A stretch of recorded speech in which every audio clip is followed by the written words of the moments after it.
أعوذ بالله من الشيطان الرجيم بسم الله الرحمن الرحيم رب اشرح لي صدري ويسر لي أمري واحلل عقدة من لساني يفقه قولي رب زدني علما اللهم فقهنا في الدين آیت نمبر 100 سورہ اعراف کیا اور اور لم نہیں دی دال یا اس کا روٹ ورڈ ہے، اس کے معنی ہے ہدایت ملی، للذین ان لوگوں کو، ان لوگوں پر، یرثون واو را سا اس کا روٹ ورڈ ہے جو وارث ہوئے، یرثون الارض زمین کے، من بعد اس کے، اہلہا وہاں کے لوگوں کے، وہاں کے اہل کے، ان کے، لو اگر، نشاء ہم چاہتے، شین یا حمزہ اس کا روٹ ورڈ ہے، اصبناہم ہم مصیبت ڈالتے ان پر، صاد واو با اس کا روٹ ورڈ ہے باب فعل سے، بذنوبہم ان کے گناہوں کے سبب،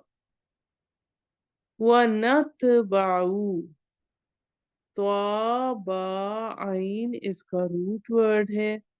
اور ہم مہر لگاتے ہیں علی پر، قلوبہم ان کے دلوں پر،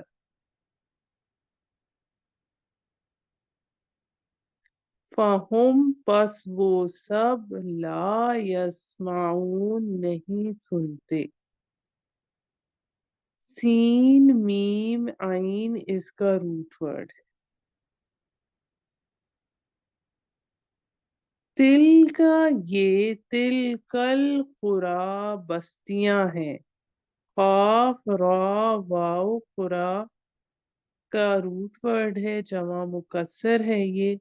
نقصو قاف صاد صاد اس کا روٹ ورڈ ہے، ہم بیان کرتے ہیں، علیکا آپ پر، من سے، انبائہا ان کی کچھ خبریں، نون با الف اس کا روٹ ورڈ ہے، وَلَقَدْ اور البتہ تحقیق، جاءتہم جیم یا حمزہ اس کا روٹ ورڈ ہے، آئے ان کے پاس، رسولہم ہمارے ان کے رسول،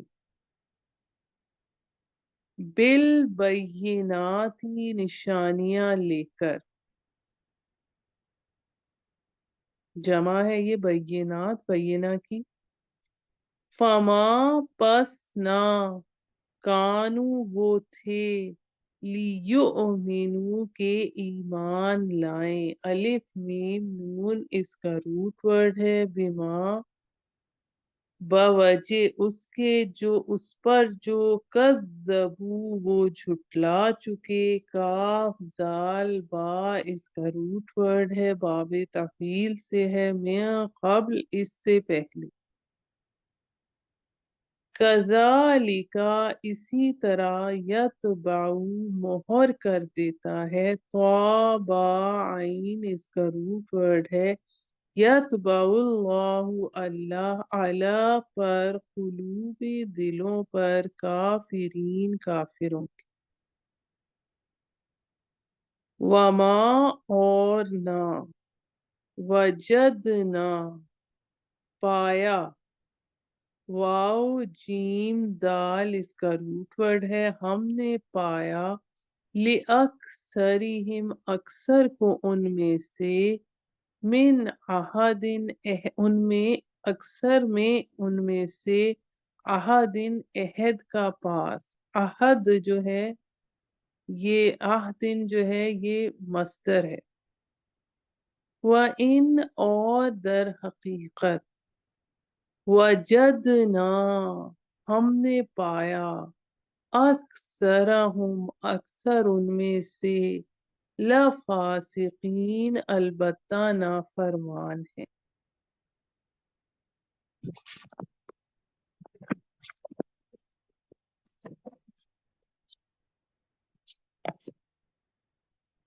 ثم پھر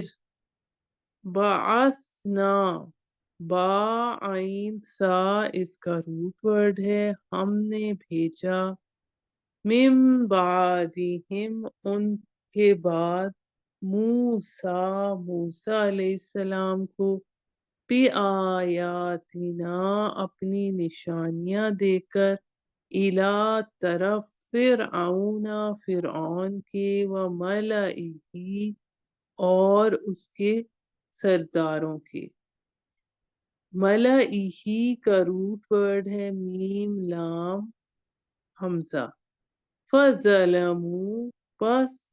انہوں نے ظلم کیا بہا اس سے. فانظر پس دیکھو نون ضا را اس کا روٹ ورڈ ہے کیف کیسے کیسا کانا تھا عاقبۃ انجام عاقبۃ المفسدین مفسدوں کا یا فساد کرنے والوں کا. فا سین دال اس کا روٹ ورڈ ہے اور اسم فاعل ہے یہ. وقال اور کہا موسیٰ موسیٰ علیہ السلام نے کیا فرعون اے فرعون انی بے شک میں رسول رسول ہوں من رب العالمین رب کا عالمین تمام عالموں کے. حقیق ہا قاف قاف اس کا روٹ ورڈ ہے قائم ہوں علی پر ان کے لا نہیں اقول میں کہوں علی پر علی اللہ اللہ پر الا مگر حق حق سچ. قد تحقیق جئتکم جیم یا حمزہ اس کا روٹ ورڈ ہے لایا ہوں تمہارے پاس ببینۃ نشانی من ربکم تمہارے رب کی. فارسل پس بھیج دے را سین لام اس کا روٹ ورڈ ہے معیہ. ارسل جو ہے یہ باب فعال سے ہے. معیہ میرے ساتھ بنی اسرائیل بنی اسرائیل کو. قال کہا ان اگر کنتا تو جئتا تو لایا ہے جیم یا حمزہ اس کا روٹ ورڈ ہے بآیت نشانی فاتی پس لیا حمزہ تا یا اس کا روٹ ورڈ ہے امر کا صیغہ ہے بہا ساتھ اس کے ان اگر کنتا تو ہے من الصادقین سچوں میں سے. فالقا لام قاف یا اس کا روٹ ورڈ ہے باب فعال سے ہے پس ڈالا عصاہو اپنا عصا. فاذا پس جب ہیا وہ ثعبان اژدہا مبین صریح واضح. ونزع اور نکالا نون زا عین اس کا روٹ ورڈ ہے یدہ